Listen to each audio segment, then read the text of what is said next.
pro tip because I've never heard anyone talk about this, and I feel like everyone does this but just doesn't mention it on YouTube. Hey guys, welcome back to my channel. So for today's video I wanted to do a how to start a depop shop from scratch. If you're really creative, or if you love sewing, or if you love making bracelets, this video will tell you guys how to start. Well, I have been on Depop for a while now. I started in the pandemic. I started posting my clothes on Depop, and I am now at 346 items sold. So my shop has evolved from like being a clothing shop, then being like a jewelry shop, and I currently sell these rings, and they're really cute.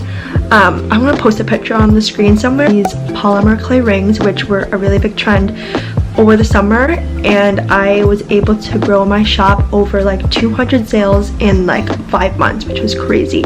So today I'm gonna be telling you guys about my tips and a secret trick to sell it. So I have my computer here with all the things that I want to mention, as well as a notebook. So that being said, be sure to subscribe and like this video, and let's get started. Okay, so the first thing you need to do is decide what item you want to sell. So you either already have an item that you love making, whether that's like crochet hats or like custom shoes, like stuff like that.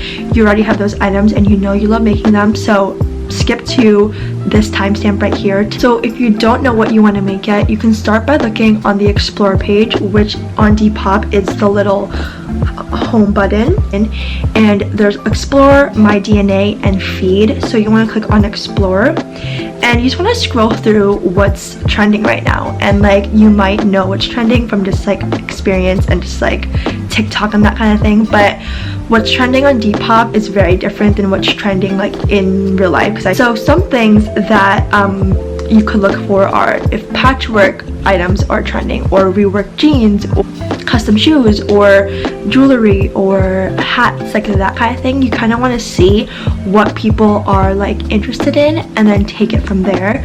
What you can also do is you can go into the search bar and look up homemade, and you can just get ideas. So this girl makes like these really cute earrings. You'll be able to see that, but she makes those earrings.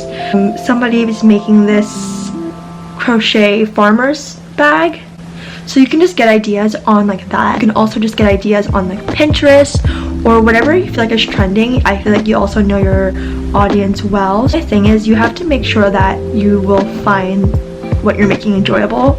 Obviously the goal is to make this a business, but you're gonna be making this item like a lot, so that's the only thing. Of course, this is the time where you're gonna find your window, find your niche, and figure out what you want to make. So once you figure out what you're gonna make, you're gonna gather the materials that you need. So whether those materials come from Goodwill, or like a fabric store, or Amazon, Michael, it doesn't matter where you get these materials. I feel like a lot of people like trash on like Amazon. If you like buy things on Amazon and resell them, it's a business, like a lot of people do it. The only thing I wouldn't recommend is to like buy on websites like Romwe or Shein or like AliExpress, because those items are generally not the best quality, and reselling it on Depop, you could get bad reviews for that. So I wouldn't recommend going on those websites. But if you're sourcing like jewelry from like Amazon, or like sourcing jewelry from like Michael's, or like beads, that's like no issue at all. Source your materials and figure out what you want these items to look like. So another tip is to not spend too much money when you're doing this, because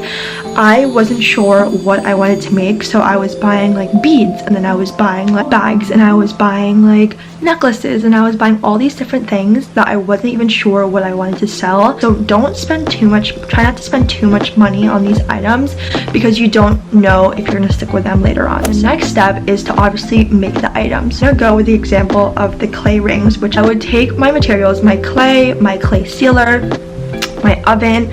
I would make rings I would want to sell and quality control them, because the last thing you want to do is like make an item, sell the item, and the item break, and then you get a really bad review that you're stuck with. So you want to do like a quality control test. If you're screen printing on bucket hats, or like these crew neck sweatshirts. You want to make sure the quality is good, just so you don't get any bad reviews. Like, you need to wear it outside, if you need to wash them, do whatever you need to do to make sure that you're not going to get in trouble and you're not going to get any bad reviews. With that, it is time to upload the item to Depop. So the first thing that I feel like is the most important aspect of the post is obviously the photo, because Depop is a platform that mimics Instagram, so you see the photo before you see the description.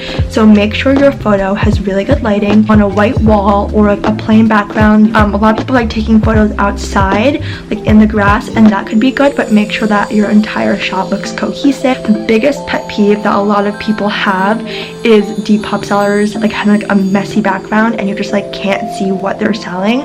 If you don't have a white wall or a clean space to post for Depop to take photos, then an app that I really recommend is Photo Room. And what Photo Room does is basically takes the photo, it will cut out the item that you're trying to sell, and then you can paste it onto any background. I can paste it on white, you can paste it on a black, but I really would recommend Photo Room if you're not able to find a clean background or like a well-lit space. So I'm gonna put a few photos of like bad listing photos, because I feel like the ultimate goal is just to get as many items up as possible. Telling you, like, some things I sold in the past didn't sell because of bad lighting, and then I switched the photo to a better lighting photo. It sold in like a few days. If you're making an item that is able to be styled, I really recommend putting that into your gallery. And then my second photo, that the lighting is terrible, is a photo of me trying it on my hand. I don't know if you guys have experienced this, but I've ordered earrings from like Forever 21 and look really small,